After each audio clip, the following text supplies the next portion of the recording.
আমরা মিটিংটা অনুষ্ঠিত করছি। তো আজকের মিটিং এর আমাদের মূল এজেন্ডা হলো ডিসকাশন অন দ্য মাইন্ড, আলোচনায় যাচ্ছি। আমরা পশ্চিম ত্রিপুরা জেলা পরিষদ আমরা আমাদের অতিথিদেরকে বরণ করে নিচ্ছি রিসা এবং ফুলের তোয়া দিয়ে। প্রথমে আমি অনুরোধ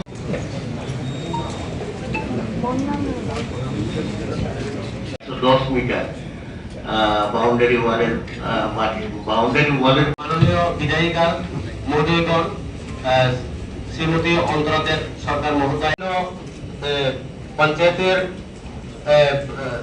সদস্যগণ এবং তথা আমাদের জেলা পরিষদের অন্যান্য মাননীয় সদস্য এবং সদস্য, আজকে আমাদের এই মিটিং এ উপস্থিত হয়েছেন রাজ্যের মাননীয় মন্ত্রী শ্রী টেঙ্গু রায় মহোদয়, লেবার থেকে যে আমাদের আজকে প্রধান অতিথি মাননীয় মন্ত্রী মহোদয়কে রিসা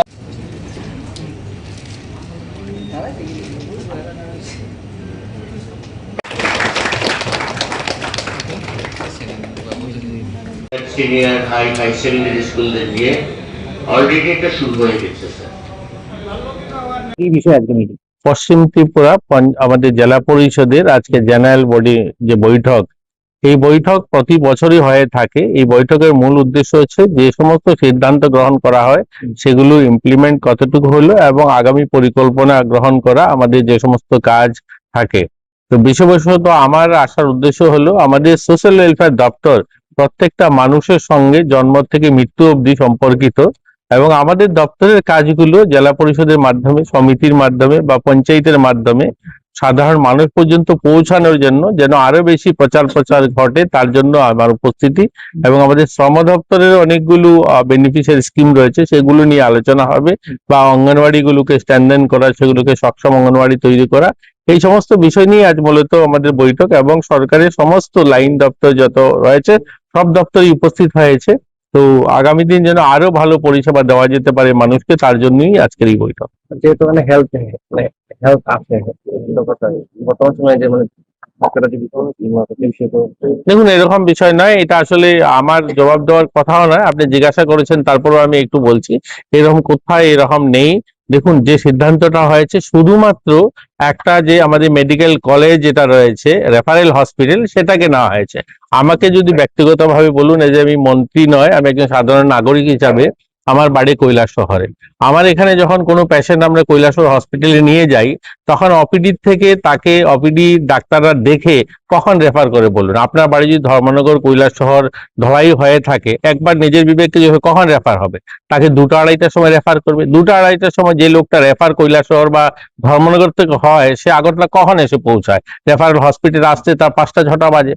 তখন তো ডাক্তারবাবুরা থাকেন না। এর জন্য এটা করা হয়েছে, যদি প্রাইভেট প্র্যাকটিস না থাকে, ডবল শিফট যদি ওপিডিটা করা যায়, যদি 2 শিফটেও কাজ করার ব্যবস্থা করা হয়, তাহলে কি হলো, আমাদের গ্রামীণ এলাকা থেকে যে সমস্ত পেশেন্টরা আসবে সেই হসপিটালটাতে থাকবে। এটা বলা হয়নি জেলা হসপিটালে প্রাইভেট প্র্যাকটিস হবে না, এরকম নয়। Sub division hospital, private hospital, বাকি সমস্ত জায়গায় প্র্যাকটিস করার ব্যবস্থা রয়েছে। শুধুমাত্র একটা রেফারেল হসপিটাল, যেটার উপরে গোটা রাজ্যের সব সাব ডিভিশন হসপিটাল বা জেলা হসপিটালগুলোর মানুষের আশা। আমরা একদম সিরিয়াস পেশেন্ট, এরকম অনেক সিরিয়াস পেশেন্টদের আমরা নিজেরাও জনপ্রতিনিধি হিসাবে রেফার করাই কৈলাসহর থেকে, ধর্মনগর থেকে। তখন কি হয়, ওরা আস্তে আস্তে এখানে 2টা, 3টা, 4টা বেজে যায়। ওই দিন আর স্পেশাল ডাক্তাররা থাকেন না, পরের দিনের জন্য তাকে 16-17 ঘন্টা, 20 ঘন্টা অপেক্ষা করে পরের দিন ডাক্তার পেতে হয়। এই সমস্ত বিষয় দেখেই সেটা সিদ্ধান্ত নেওয়া হয়েছে। এরকম নয় যে সারা রাজ্যের সমস্ত হসপিটালে প্রাইভেট প্র্যাকটিস বন্ধ, এরকম নয়। একটা হসপিটাল যেটা মেডিকেল কলেজ রেফারেল হসপিটাল, আমাদের রাজ্যে সবচেয়ে বড় হসপিটাল, সেটাতে এই সিদ্ধান্তটা নেওয়া হয়েছে। যাই হোক, এটা আমার বিষয় নয়। তারপর আপনি জিজ্ঞাসা করলেন, তারপর বললাম। হ্যাঁ স্যার, হ্যাঁ স্যার, আমরা এই সপ্তাহে আবারও যাবো স্কুলে।